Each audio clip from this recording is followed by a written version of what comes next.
My dad, our dad, your husband, your brother, your uncle, your teacher, your friend.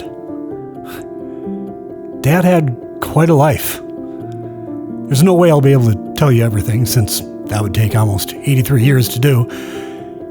Instead, I'm going to share with you some things that you don't see in the program or Dad's obituary. I'm going to tell you some of the things that made Dad who he was. Things he liked, things he hoped for, things he did, and things he said that made him the special friend, teacher, uncle, brother, husband, and dad we all knew. But I will start with the beginning. As you've probably already read in your program, Dad's life started in Regent, North Dakota in 1941. So who's in this picture? Well, here's his mom, Sarah, his dad, Roy, his oldest brother, Arlo, his sister, Janice, and his little brother, Lonnie. He also had twin sisters, Alice and Anne, born before Dad, who both blessed the earth for only one day. Dad grew up enjoying sports and music and laughing. It's quite easy to say all of these things remained a constant throughout his life. Fun fact, remember those art instruction school commercials on TV where you were asked to draw a turtle or a pirate? Well, Dad did that. He drew these pictures, sent them in, and from what he told me, was accepted, but never pursued it. He could certainly be serious and introspective. When it came to teaching and performing music, he was all business. Dad's love of music flourished in college, and his passion for teaching. He attended Dickinson State, where he met some lifelong friends. Afterwards, he started his music teaching career, teaching high school band and choir in Grenora. Then he met Mom, Arlene. Their love story is deserving of its own video, maybe its own Netflix miniseries. How they first met, how he didn't forget her when she went in the Peace Corps for 2 years in Iran. Then they had me. I was lucky to have them to myself for 5 years while they learned how to become parents.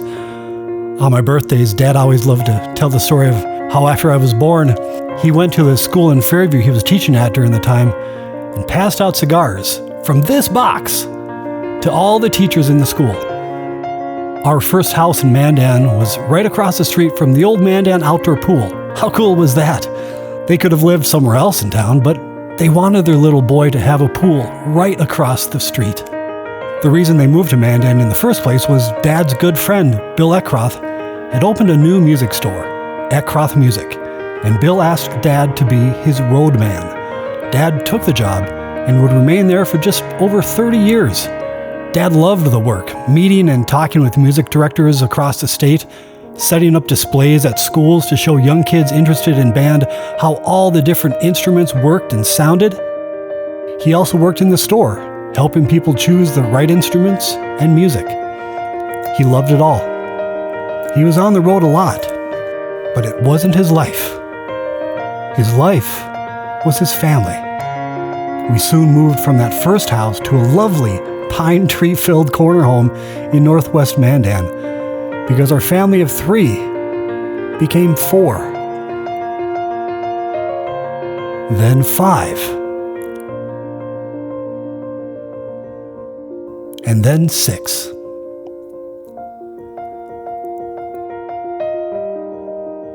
We moved once again to a larger home to fit Dad's growing family. Great memories were made in our homes. So many wonderful memories. Dad was many things. Dad was incredibly giving and generous. He worked hard to provide the things we, his kids, not just wanted, but needed, almost always sacrificing his own needs and dreams. One of his dreams was to own a pop-up camper, a little truck and a small fishing boat. But the pop-up camper was a big thing for him. He loved camping and tried to share that with all of us. Luckily, his good buddy Clark Talkington did have a pop-up camper and let Dad borrow it many times so we could get a taste of the camping life. Supportive. As much as he traveled for work, he traveled more to see us kids, or with us kids, wherever we had sports or music activities, or wherever we were living. Sacrificing. The perfect example here was the time Mom got into an accident with her moped. Dad and Brian went to retrieve it, and someone had to drive the moped home and another had to drive the car. Dad insisted on driving the moped, despite his hand tremors, because, as he told Brian later, if the moped was going to fall apart on the trip home, Dad wanted to take the fall, not his son. They both got home fine. Goofy. Funny. Dad visited me in Chicago for my college graduation, and as soon as he saw the Alfred Hitchcock cardboard cutout on my wall, he knew what he had to do. Loving and devout. Dad loved people, hearing their stories, sharing his own. He loved this church, faithfully directing the choir for over 25 years and bringing his family into the fellowship within these walls. Other things he loved: the color blue, laughing and making funny faces, watching TV, in particular, The Tonight Show with Johnny Carson. He also enjoyed Wheel of Fortune, The Lawrence Welk Show, and The Carol Burnett Show, specifically Tim Conway. Oh yeah, books, reading. He loved reading. He especially loved biographies and stories about World War I and II. He knew so much about that time in history. He was incredibly devoted to the professional sports careers of three North Dakotans in particular: Darren Erstad, Carson Wentz, and Roger Maris. These pictures are from July 2015, the last professional baseball game Dad saw in person. The Yankees were visiting the Twins. Now, back in 1961, Dad actually went to a Twins-Yankees game in Minneapolis and saw Roger Maris hit one of his record-breaking 61 home runs that season. On this day, he witnessed future Hall of Famer Alex Rodriguez hit 3 home runs to help the Yankees beat the Twins. Dad loved watching pro football with his family. We'd always turn it into an indoor picnic with Domino's pizza and snacks. Sometimes he'd watch college football too, but it was mostly just to see the marching bands perform at halftime. Dad loved watching the local marching band parades. He always insisted on sitting on the side of the street where the band directors marched so he could see them and wave. When Dad's health began to fade, he was always upbeat about it and always kept his struggles to himself and away from us kids. I'm sure that's because he didn't want us to worry about him, even though we did. One rare day, he shed his armor. He was having a hard time getting out of bed. I came by to try to brighten his day. We each talked about our struggles, and I asked him what kept him going, what motivates him when he's down. Dad pointed to the wall behind me. I turned around and saw these pictures. His 4 children. He said, "You kids are what keep me going each day." Dad had quite the final year. He saw his youngest child, Tim, turn 40, his oldest, me, turn 50, and was able to walk and roll Stephanie down the aisle at her September wedding in this very church.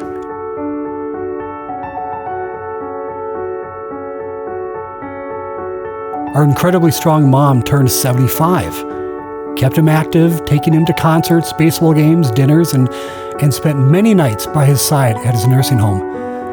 Then Brian helped turn the story of Dad's precious French horn, the same one he played in college and as a member of the Bismarck Mandan Symphony, into a news story on our local NBC station.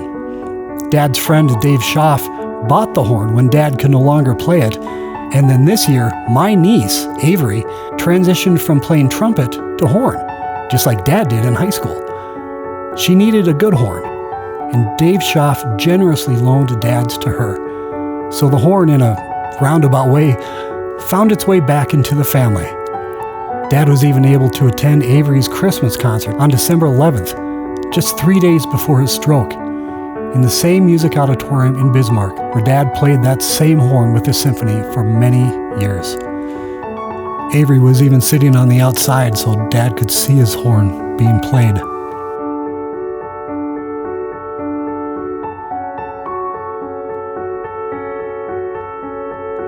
After Dad's stroke, we started using light blue heart emojis to express our love, concern, and prayers for him. We're all blessed to have had Christmas Day be our last day with him here on earth. We're so lucky, fortunate, and overjoyed that he was our dad.